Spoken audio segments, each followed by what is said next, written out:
What's up, people? I just want to touch base tonight a little bit, kind of let you know that, God is there. He's listening. Um, he wants you to communicate with him. He wants to talk to you. He don't want you thinking how he thinks, how you portray him in your mind a certain way, but it's really not his way. We're going by what we think, but that's not God. God wants us to communicate with him as if he is right there because he is there. I'm gonna share a little story with you. Years ago, years ago, it had to be 15 years ago. I was in a real spiritual place in my life, a lot better than I am now today. I'm getting there, I'm where I'm supposed to be today, but I know I want to be somewhere, I guess much closer to God than I am right now.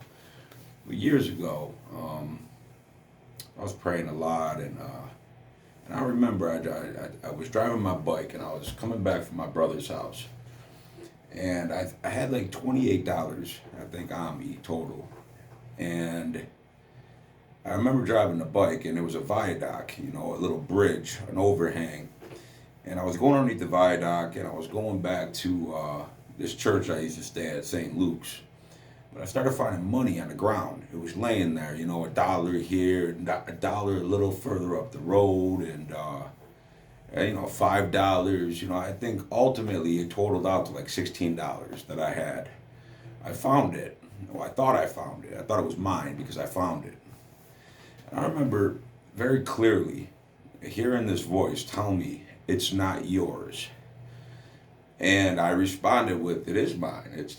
That's mine. I found it. I found it, God. It's mine." Because I knew I was talking to God. I knew when I heard that, it was God. It was God. He was communicating with me, and I was directly communicating right back with him.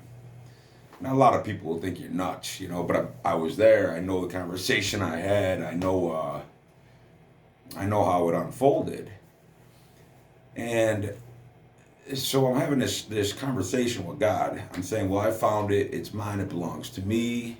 And the Lord told me, he goes, "No, it doesn't." He goes, "And I want you to give it to somebody." And I said, "Okay, well, who do you want me to give it to?" And he told me to ride my bike. Now, I would usually go up, our certain, path of life. We take, routes. We go certain directions to where we're going. We're all kind of similar to doing that. We choose our path and we go. We don't really, move around, go somewhere else and, cut down different roads to get to where we're going. We know where we're going. We want to just take the shortest route there, and we want to get there. But anyways, I'm driving my bike and I'm having this argument with God. And I'm hearing him, telling me, and I'm arguing, well, if there's nobody there, I'm going to keep it. I'm going to keep it. It's mine. And I heard, okay, you can keep it if there's nobody there. I said, okay. So I'm driving my bike. And usually I would actually cut down this side street because it's a lot faster, to get to where I'm going. But I hear, no, you're going to go around, because there was a store at the corner. I want you to go around where the store is and go down that way. So I said, fine, but if there's nobody there, I'm going to keep the money. And again, I hear, no problem. It'll be yours if there's nobody there. So I get to the corner, and I just make the turn, and there's a guy that is literally sitting on the stoop. And he has no shoelaces in his boots. You could blame you that, the tongs were hanging out, and he goes, "Excuse me, sir." He goes, "Do you have a few dollars I could spare?" And I immediately, I'll never forget it, I just reached in my pocket and I said, "You could have all of it." And I gave him the $16 that I found on the ground. It was found. I found it. I thought it was mine. I argued with God. He told me, there's, give it to the person, that you're going to see. Like, and I had no idea. I had no clue there was going to be somebody there. I had no clue somebody was going to ask me for money. I had no clue by following his direction where he was telling me to go that there would be a man there. On top of it, he appeared to be a homeless man, and I've worked with the homeless for years. And when he asked me for that, and I just gave it to him because you got to know when God's speaking. You really do. You gotta really like understand when God is speaking to you. You gotta hear him. He talks. He's actually speaking, and you gotta listen to what he's saying. And I'll never forget it. I gave the guy the money, and the first thing the guy said was, "God bless you, sir." And I remember this mist. It came out of nowhere, and it just fell from the sky. This real light, slow-moving mist just came from the sky and kind of just washed down. And I mean, it was probably one of those moments in my life that I'll never forget. I'll never forget that. You can never forget things like that. But I also believe, the more I look back at it now, that God knew in that time frame that I was living in, and back then, spiritually, I was in a much better place. I was in a very solid place back then, and God knew in that moment he would show me something that I will never be able to undo. I will never be able to unsee that. I will never be able to debunk it, dispute him in any way. So God used me at that very time to secure my faith in him. And I believe that. He secured it by just talking to me and using that moment that he knew I would listen, where I could hear him back and forth. We were talking as people. We were talking as he was right there. And I heard him as he was right there. And he was talking like a regular, like we think in our minds, God's like this or God's like that. No, God is everywhere. God is in everything. He moves, within everything. And he's always there, good or bad. He's there. He sees what's going on. He's using the bad situation sometimes for the better of you in the long run. I believe that, that's my belief. And I just believe, like I said, he used that moment because he knew where my faith was at the moment. And he knew that, short time after that, I would kind of slope, you know what I mean? I would kind of start sloping away from him. And not away from him, but I guess from myself. I fell into depression and everything else. And God knew by that moment, like I would never dispute who he is, how he loves, how he speaks. I mean, because when you really listen to God, you could hear him. You could hear Jesus speak. You could hear him when he's speaking to you. I mean, you could hear him. He's very clear, and he's undeniable.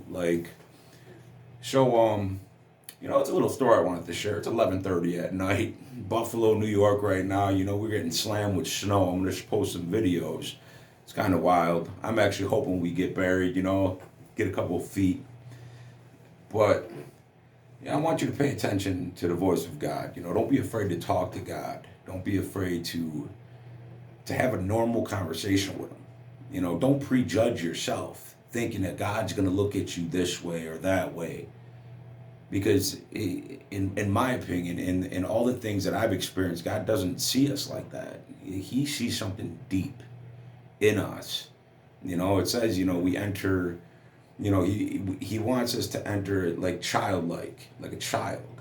And that's what Jesus sees in us. He sees the child within us, the innocence. He wants to bring that out of us. He wants to bring that out of us, that curiosity, that kind of love, that reliance, how a child relies on their family, their parents.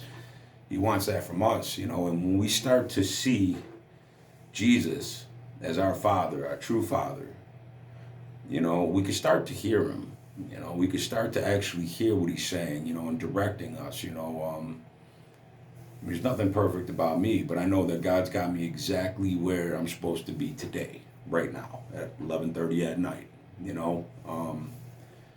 I could look a few months back and my life was like a living hell at times, I mean, multiple surgeries, everything else, you feel like your life's going to fall apart, but it's not the case. The Lord's chiseling us, through hard times. He's making us into something special, and I want this to be something special. I want Lantern Ministries to be something special, and all the guests that are going to be coming on. I want it to be special. That's me. That's how I've always been. I don't want to do things, the way I want to do them. I kind of like tonight. I was laying in bed and I'm like, something. I want to talk to you. You know what I mean? I got something to say, and the Lord kept pressing on me, like just go downstairs and talk. And that's why I'm here. I think it's something that needs to be said, and it's just a beginning. This isn't. There's nothing scripted. I didn't write anything down or, build questions and answers. And this is me talking to you. It's a little bit about me, and a little bit about my story, and I'm going to share a lot about my story with you.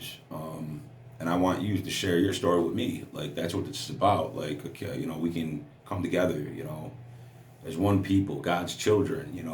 We're all together in this, every single one of us. I mean that. I want this channel to motivate, inspire, bring, spiritual conversations. That's what I want. I want this to become that. And I believe that the Lord has been putting this on me for a long time, and I just been kind of pushing back, and all the stuff up here, telling ourselves, we're not worthy, we're filled with shame and doubt, and all the dirt we've ever done, starts coming in, and suddenly you're unworthy, you ain't good enough.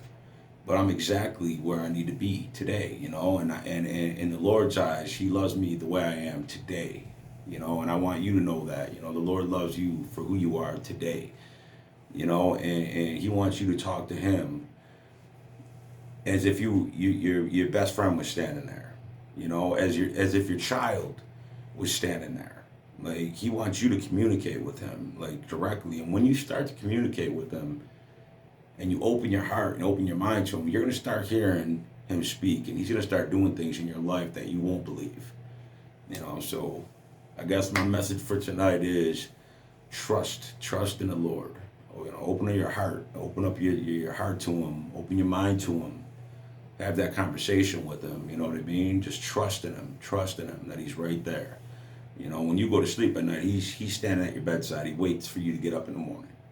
He waits like a child would wait, for a parent to get up in the morning, with this joy inside for you, to see you wake up and to play and to communicate and talk and cheer him up, I mean, he don't need no cheering up, but it's that kind of love, you know what I mean? It's that very loving kind of love, you know what I mean? And there's nothing candy coated about it, He just wants to love you, and He wants you to love Him.